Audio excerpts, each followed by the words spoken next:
Assalamualaikum warahmatullahi wabarakatuh.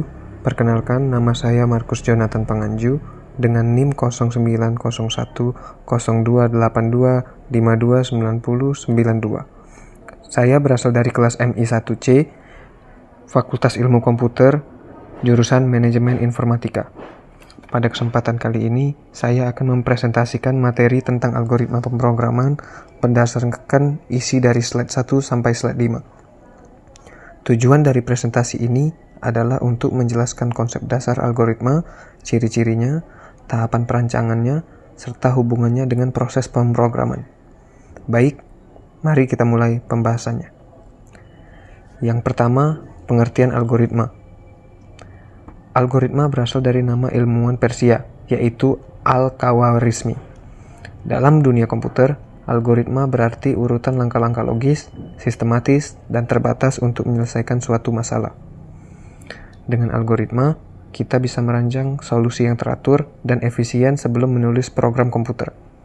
Contohnya, saat menghitung luas segitiga, kita memerlukan langkah-langkah yang jelas, seperti memasukkan nilai alas dan tinggi, kemudian menghitung luas dan rumus setengah kali alas kali tinggi. Jadi, algoritma merupakan dasar dari semua proses berpikir dalam pemrograman. Kedua, kita masuk pada karakteristik algoritma. Sebuah algoritma yang baik memiliki beberapa karakteristik penting.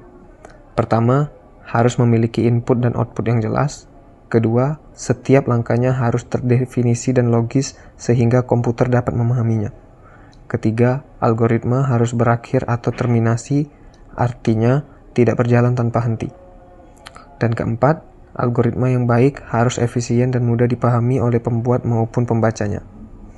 Dengan memenuhi karakteristik ini, algoritma dapat dijalankan tanpa kesalahan dan menghasilkan output yang benar. Slide ketiga, tahapan merancang algoritma. Dalam merancang algoritma, ada beberapa tahapan penting yang perlu dilakukan. Pertama, kita harus menganalisis masalah, yaitu memahami apa yang diminta dan data apa yang tersedia. Kedua, menentukan input dan output, agar kita tahu apa yang masuk dan hasil apa yang diharapkan.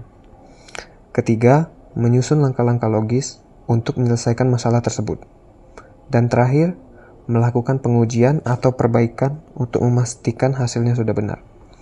Dengan mengikuti tahapan ini, kita dapat membuat algoritma yang efektif dan mudah diterapkan dalam program. Yang keempat, struktur dasar algoritma. Secara umum, ada 3 struktur dasar algoritma yang digunakan dalam pemrograman. Pertama, runtutan atau sequence, yaitu langkah-langkah yang dikerjakan secara berurutan dari awal hingga akhir. Kedua, ada percabangan atau selection, digunakan untuk mengambil keputusan berdasarkan kondisi tertentu.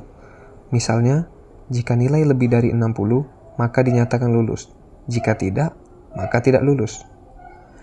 Yang ketiga, ada perulangan atau looping, digunakan untuk mengulang suatu langkah selama kondisi tertentu masih terpenuhi. Ketiga struktur ini merupakan dasar utama dari semua bahasa pemrograman seperti C++, Java, dan Python. Yang kelima, hubungan algoritma dengan pemrograman. Hubungan antara algoritma dan pemrograman sangat erat. Algoritma berperan sebagai logika atau rancangan, sedangkan pemrograman adalah penerapan algoritma ke dalam kode komputer. Dengan kata lain, algoritma adalah otak dari sebuah program, sedangkan bahasa pemrograman hanyalah alat untuk mewujudkannya. Tanpa algoritma yang baik, program akan sulit dipahami, mudah mengalami kesalahan, dan tidak efisien. Oleh karena itu, memahami dan menyusun algoritma yang tepat merupakan langkah penting sebelum menulis kode. Dari pembahasan ini, dapat kita simpulkan bahwa algoritma adalah dasar berpikir logis dalam pemrograman. Algoritma membantu kita membuat program yang efisien, terstruktur, dan mudah diuji.